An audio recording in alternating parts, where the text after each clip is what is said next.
Hey, what's up everyone, Morey Croson here, and today we're going to be talking about how to make improvements during the season, and we're going to start the video right now.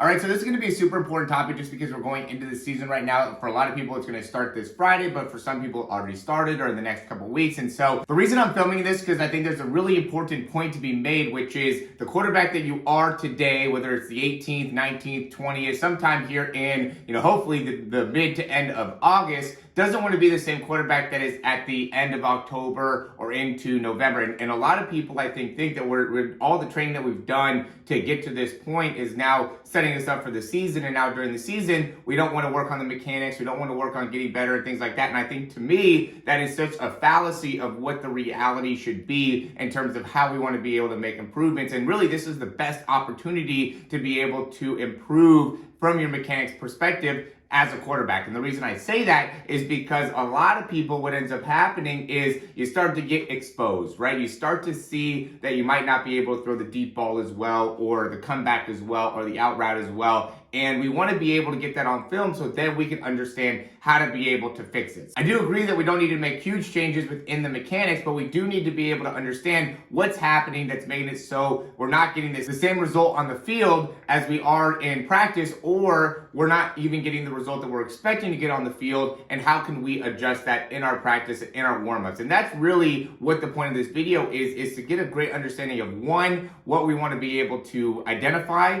when we're looking at our film, and then two, what we could do from a warm-up perspective or at the beginning or end of practice that could be able to make it so we can make substantial improvements even during the season. If you go through the next 8 weeks, 10 weeks, 12 weeks, and you don't become a substantially better quarterback in the next 3 months, then you've really missed a golden opportunity to really be able to make some improvements here during the season. And I think really signing up and checking out the in-season program would be a huge value for you, because now we can see on film what's going on. Is it the footwork? Is it the mechanics? Are we wasting motion? Is it more to the right side, to the left side, the deep balls, underneath balls? Really being able to connect, get on Zoom, ask questions, make sure that we're able to continue to make improvements here in the next 3 months. I think if we don't do that, you're missing out on a huge opportunity. I do really quickly want to show you some of the people that have made huge improvements that I've been working only online with. I have one guy that I worked in person with, but most of these are going to be online. I'm going to show you the in-person person first, just because I think it makes a really big difference to be able to make improvements from a body perspective as well as from a timing perspective. So we can see here, the ball's coming out of, or he's starting his motion here, 0.8, maybe even a little bit after 0.8.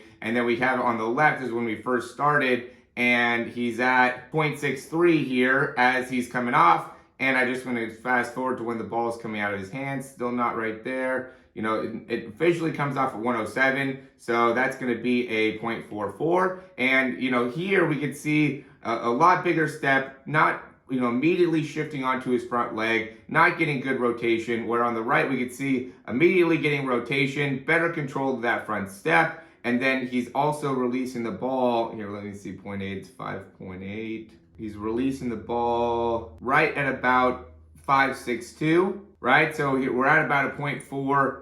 So we made improvements within the ability to actually transfer off of the back leg and also get the ball out of the hands quicker, right? So both of those things ended up improving.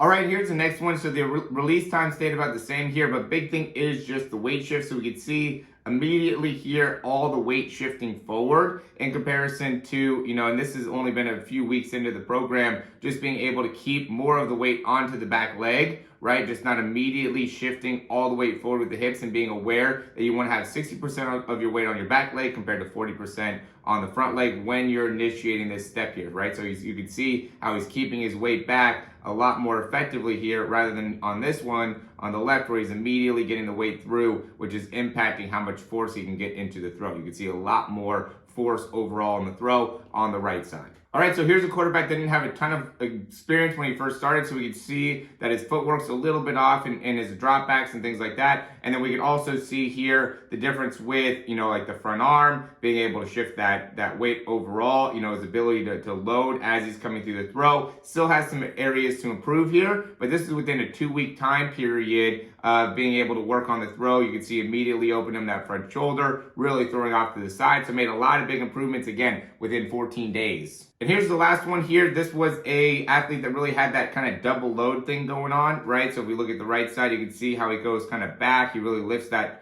ball up and then brings it back behind his head. And then from there comes to the throw. Just an inefficient pattern there in the throw in comparison to now where he doesn't have that double load and is able to more effectively get that ball coming through. Still working on being able to sync it all up with the lower body, but just being able to really understand how that load ends up being a big part of the throw, being able to shift it, and most importantly is being able to connect and see all this online and still be able to make some substantial improvements on an online platform in a short amount of time ends up being the big thing. So again, highly recommend you guys checking out our in-season program. You can check the link down below in order to get started and really be able to focus on making substantial improvements within your mechanics while we're going through the season. And don't necessarily need to completely adjust everything, but if there's problems that are happening, again, within the deep ball, within your 3-step drops, 5-step drops, your ability to throw to the right, to the left, your ability to throw comebacks, throwing off the hitches. There's so many different ways that we're able to throw, and now we can get it on film and really be able to go over it through the Zoom or through an online platform like this, just to be able to really connect and see how we can get better as a quarterback. And I think if you're not getting that, right, if you don't have a quarterback coach that's helping you in understanding, then I want to be able to help you because, again, this next 12 weeks, next 3 months is such a huge opportunity for you to make a substantial improvements as a quarterback if you utilize the time correctly. So again, check that in the description. Thanks for watching. Subscribe, like the video, all that type of stuff. But really, it's about trying to help out the quarterbacks here is why I made this video. So thanks for watching and talk to you soon.